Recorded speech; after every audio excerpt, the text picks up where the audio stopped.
hold on, the sun decided to come out today. This is beautiful. I think my testimony is a good example of how someone can be so close to something. In fact, they can be surrounded by that thing for so long and still not be affected by it the way they're supposed to be affected by it. Because that's the story of how I started my Christian journey. When I hear people share their testimonies, a lot of the times it's a case where they didn't know God, or they weren't Christian, or they didn't have Christian influences around them before, and then all of a sudden they had an encounter with God, and then they started taking God a bit more seriously. But my story is a little bit different though. I grew up learning about God. Both of my parents were Christians, both of them were serving in the church. My mom was a minister, and my late dad was a pastor. I knew of God from birth. From as far as I can remember, every morning at 6 o'clock, we would wake up, we would have morning devotion, we would sing songs, we would read the Bible, and we would pray before we start getting ready for school.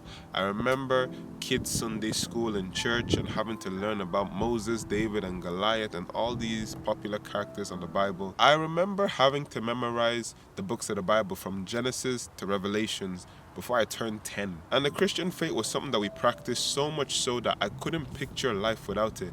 I couldn't picture going to bed without praying first. I couldn't picture, eating without blessing the food. And as a PK, I couldn't picture missing a Sunday service. We were always the first to arrive and the last to leave. Shout out to all the PKs. So Christianity was never foreign to me. It wasn't something that I lived without and then I later had a radical encounter to know a bit more about Jesus. It was something that I always knew of from childhood. But the thing is, for me, looking back now, it was always head knowledge and it was never heart knowledge. What I mean about that is that I would know these things, I would know what the Bible says about certain topics and issues. I would know about God, but I didn't truly know God. For me, it was intellectual knowledge and it wasn't heart knowledge. It was something that I knew about, but the way that thing was meant to shape me and change me as a person, it didn't. It was just head knowledge. And because it was head knowledge for a long time, I didn't see Christianity more than a bunch of rules that I needed to abide by. I became stubborn and arrogant and quite prideful with how much I thought I knew.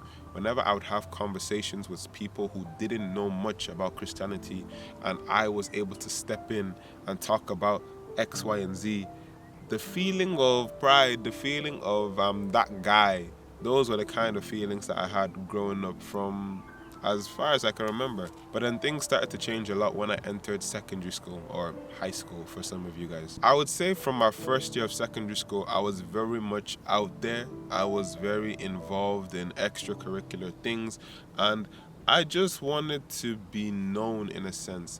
But it stemmed from having inferiority complex, and that was something that I really struggled with. I was really insecure about myself. I felt inferior than everybody else. I just had an identity crisis. And I feel like a lot of people are at that stage when they reach secondary school. They don't really know who they are. They're just discovering the kind of people that they resonate with, the kind of things that they like/don't like. And their identity isn't really secured for the most people. So what they tend to do is listen to the opinions and the voices of the people around them and allow them to determine the kind of person that they should be. So in my case, I listened to the people that were the most popular. I listened to the people that were getting in trouble all the time, and because of that, I was the first year in my year to get detention. And from there, it was just downhill. I was getting detention after detention after detention. I was being bold. I was being arrogant. I was just being stubborn because I wanted to feel seen. I wanted to be heard.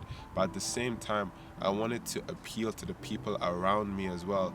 I wanted to be everybody's person. I wanted to feel seen. I wanted to feel heard. I wanted the attention that came with feeling popular. But the problem with that is it's mentally draining.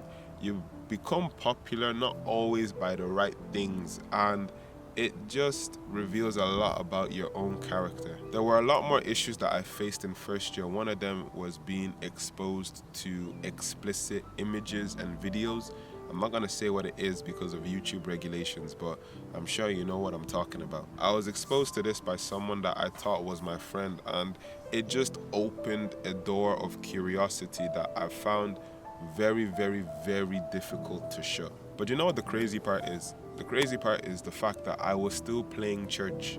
I was still playing church boy. I was still attending church every Sunday. I was still attending Bible studies on a Tuesday, prayers on a Friday. I was still being the poster boy in church, but then going to school and then receiving detention after detention after detention after detention, getting in trouble again and again and again with my earhead.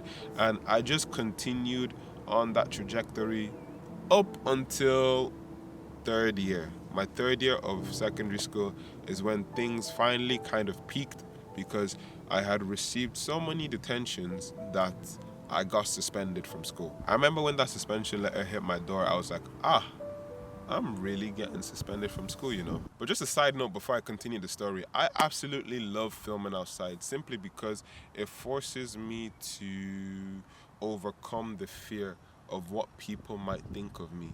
I remember going to the office and I had my mom come in and she was sitting in the chair beside me, and my earhead was just outlining all my charges, all my criminal charges, all I had done, X, Y, and Z, just listing them down, all of this, all of this, all of this. And mind you, she was sitting across the table and I was sitting on this side of the table and my mom was right beside me. I remember so well. I remember closing my eyes like this because I was waiting for the slap to connect. I was waiting for my mom to just hit me one slap. But my mom didn't slap me, she started crying. I think when she started crying, it really just dawned on me what I had done, because other than that scenario, I had only ever seen my mom cry once. My mom is a very strong person. She would handle everything concerning us children. But to see that she sent her child to school, for her child to now get suspended from school, it's heartbreaking for any parent. I remember taking the walk of shame to my locker, clearing out my locker books. I remember leaving the school and it was like I wasn't myself. I was thinking to myself, what did I do? Why did I do this? Why? For me, it was just mind-boggling how I kept telling myself I was going to be different, but then I kept repeating the same thing over and over and over again. But up until this point, like I mentioned, I knew of the Bible. A lot of it was head knowledge, and I knew that God was a God that could change people, that God was a God that could initiate change in the hearts of people. So I remember that there was a day where I just went into my room, I went on my knees, I went on my bed, and I just started praying. God, change me, like genuinely, just change me. I don't want to keep having bad behavior. I don't want to keep living this kind of lifestyle. I don't want to continue to be my mom's worry. I think what was so different is because up until that point, whenever I would pray, I'd pray for the sake of praying so that I'd get the prayer over with and move on with my day. But it was like, as I was there praying, it was like, I don't know how to put it into words. It was like I was praying and I was determined to get something right there and then. Like, I would not leave until I had some sort of evidence that my prayers were answered. So I was praying and praying and praying. And let me just put this out there. Up until that point, whenever I would pray, I would never cry. I am not a crier when it comes to prayer. I know some of you, man, will see these worship videos of people crying and lifting up their hands and praying.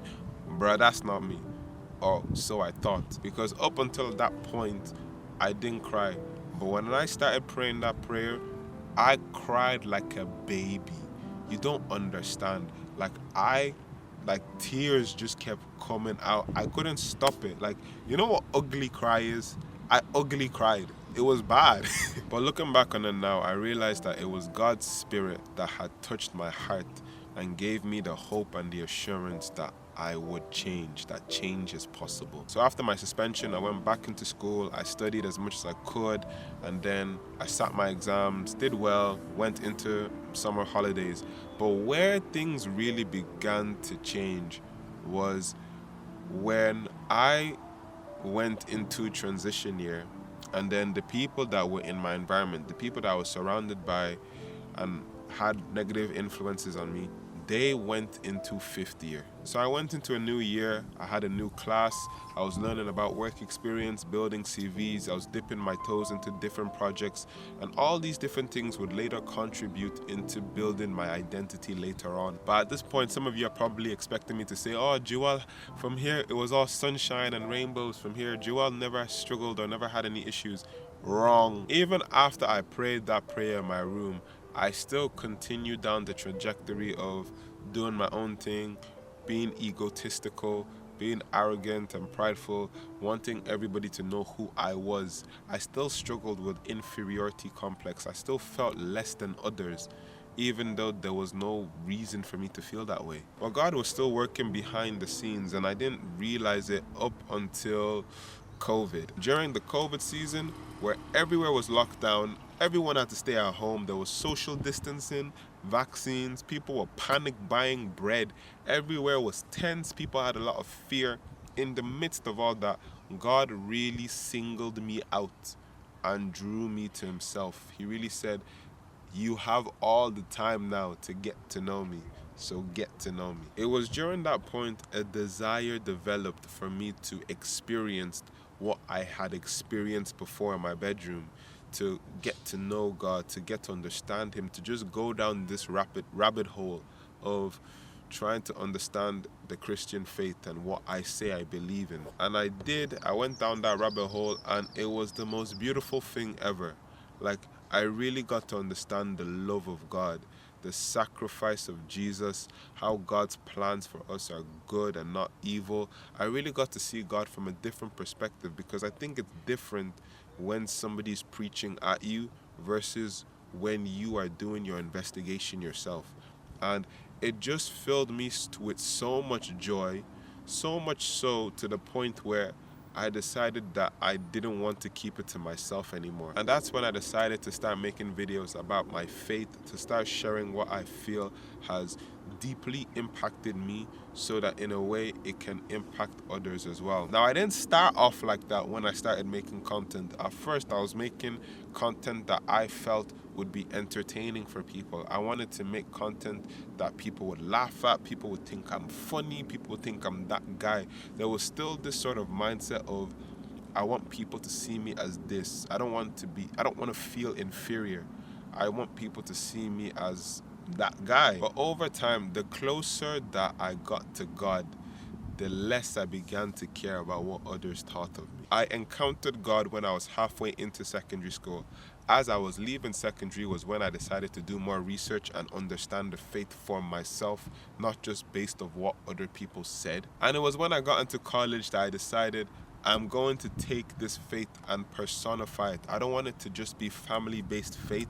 I'm not a Christian because my family says they're Christian. I'm a Christian because that is my belief. And by God's grace, I'm at where I'm at right now, trying to learn more about God, trying to understand him more, because there's so much depth to God that I had no idea before I encountered him. And I'm still going to learn more, which is absolutely amazing. But in a sense, even though my testimony isn't as unique or as adventurous as some people's, I think there's still something very, very special about it. And it's simply because of this. For some people, they have no Christian influences in their life. They live their lives without God. And then later on in life, they come to encounter God. And then God starts moving in them, working through them, and they experience that relationship with him. But for me, God was so faithful that he allowed Christianity to make its way into my home so that I could learn of it a little bit, so that later on I could use that as a pathway to get to know him for real. It says so much about how intentional God is and how much he actually does love us. But yes, that is my testimony, and by God's grace, there will be many, many more testimonies to come. Thank you guys for watching. I really appreciate it, and I hope I see you in the next video. Love, peace, and God bless you.